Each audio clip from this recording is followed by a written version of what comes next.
For today's camp, we are going to learn how to make this cute little do-it-yourself photo album, and that's a picture of my daughter Gwen.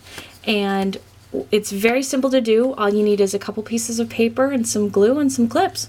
So first off, I'm going to take 2 pieces of the Concord Crush paper, and I have cut them to be 7 1/4 inches long by 4 3/4 inches wide.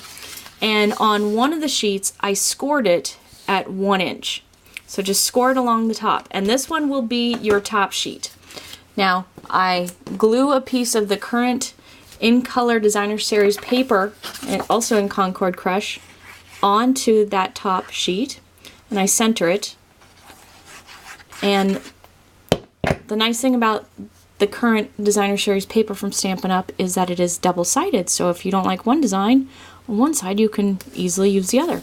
So I glue that in the center, and that piece is cut at 6 by 4 1/2. So those are the measurements. Now what you're going to do is you're going to take one of the clear plastic envelopes that Stampin' Up! Sells. And it's perfect because it fits a 4 by 6 picture very easily. So I am making a birthday photo album, so I'm going to slip in this picture of my daughter and me making her cupcakes. And you want to make sure that you leave this strip intact, because if you were to take this off and fold it over, then you would just have the picture in an envelope, and that's not what we want. So we're going to leave that intact. So what you do is you put down your bottom piece, you line this up, the plastic envelope, all the way over to the edge, and try to center it as best you can, and then you layer the top piece on it. Okay. Once you have those 3 sandwiched together, then you're going to take 2 of the library clips out of our clips assortment pack and tack it in place. And there you have your little photo album. Bend this at the score, and you can insert pictures as you want. You can do it, you can have as many pictures as you want. Just be sure to not overload it, because then some might actually fall out. If you want to have these facing backwards so you don't see this little line, that's fine too. It's clear on both sides, so it works well. To finish this project up though, I'm going to put some words on there, and then I'm also going to tie some ribbons on the clips. So to start with the words, I'm going to set this aside, and I have already glued a piece of vellum to some Concord Crush and Daffodil Delight paper.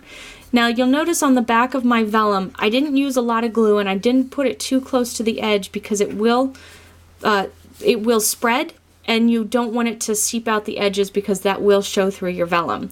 So I've already pre-done this. I'm going to take my Whisper White paper, and I'm going to take my Stamp-a-ma-jig sheet and place it over top so I get a good placement of my words. Put the Stamp-a-ma-jig arm in. Oh, and let me show you how to use the Stamp-a-ma-jig first. Okay, so you take your Stamp-a-ma-jig sheet and you take an ink pad. I'm using Concord Crush. You ink up your stamp, and you put it down. So now this can go wherever you want it to be. You can put it here, you can put it here. Wherever you put this piece of plastic is where your stamp will end up. So I'm going to lay it on top of my white paper and put my Stamp-a-ma-jig arm, and now I remove this clear sheet and I leave the arm where it is, because once I put the stamp down right in the corner where the plastic sheet was, and I push down, then my words go exactly in the place where I wanted them to be. So they're centered, they're even, and now I can put it in the middle of my pre-glued paper, and you don't need a lot, just a little of glue. Center that, and you're done. Okay, now glue this to the back, and again, you don't need much, just a little, just to make sure that it sticks down. Whoops, sorry, that was my glue crashing down.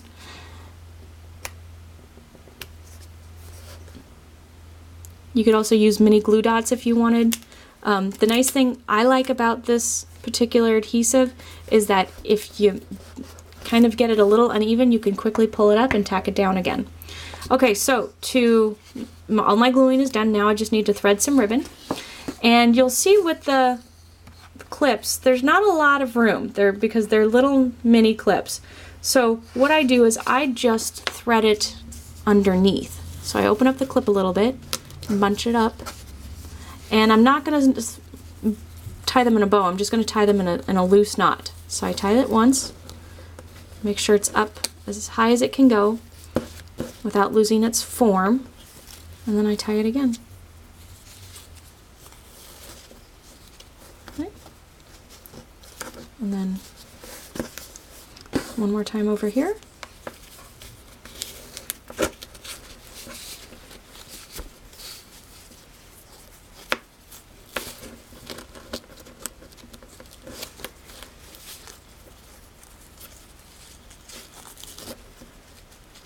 Okay, so my ribbons are facing in the same direction.